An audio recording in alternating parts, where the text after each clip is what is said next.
when you start analyzing all these popping corks, I mean, there's so many different kinds. You got hard plastic ones full of rattles. You've got the foam ones that have the wires to them. You've got some that just have the, you know, the springs on the top to hook directly to your line. You've got some of them that are high dollar, built out of titanium with washers and brass, and then you've got cheap ones built out of just regular old wire.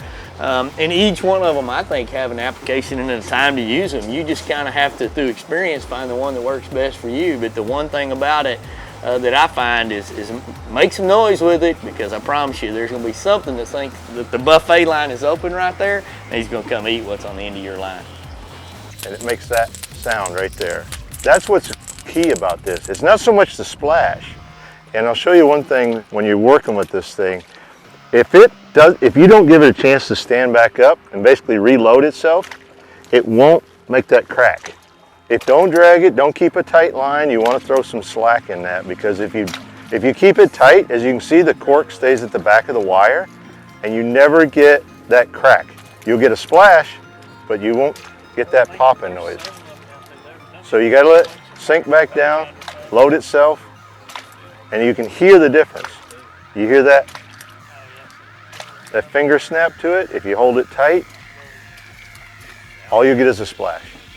That sound right there is what's really cool. That really sharp crack right there. And as you can see, you're gonna have to straighten him up, boy, after you catch some of those big redfish. They'll really get it wound up, but it's such a simple, but it's so effective. I think that's why when you come down here, every rod you see rigged up has literally got a popping cork of some different size and shape. And it's, you know, there's all those different popping, you know, the round ones like these, they make some thinner ones, they got the ones with the bucket, the cup on the front of them.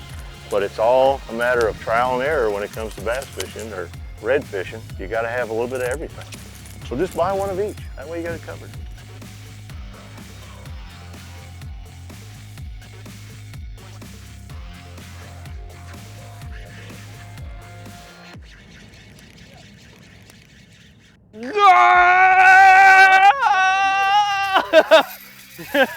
Might be a shark. I think he knows he's hooked. Oh. Golly. This might be a shark. Gain some ground. Talk about. He's rested. Smooth drag is the key in this, you know. I like to throw braided line. I've got 30-pound Sunline on here's my main line, and I'll use a Sunline fluorocarbon leader to handle that part. He's like, I'm coming. You let me go.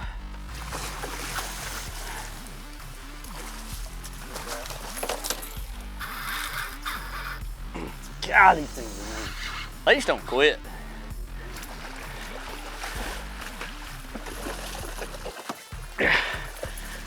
He's like, I think I'm about whooped. He barely hooked.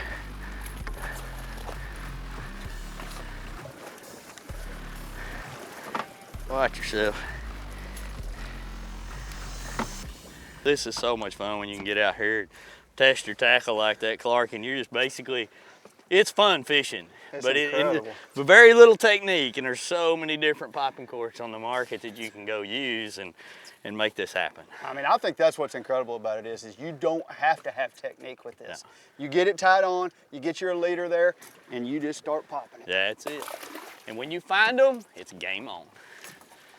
Sometimes there are unwanted players that want to play the pop and cork game, and they seem to have taken a liking to one particular angler. Hey, better chase him, Clark. Shark, Clark, better hurry. Shark. What's that? Chase him with the boat. I ain't chasing. You want to chase him? Slow him down, Reynolds. I need some help. I ain't got much line left. There's something.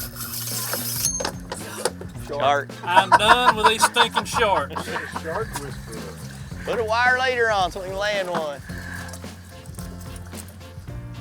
I keep coming back with nothing but one goofy cork. Can I put a hook in my cork? The next time we pull up, I'm just gonna sit there till somebody catches a red, then I'll throw in there.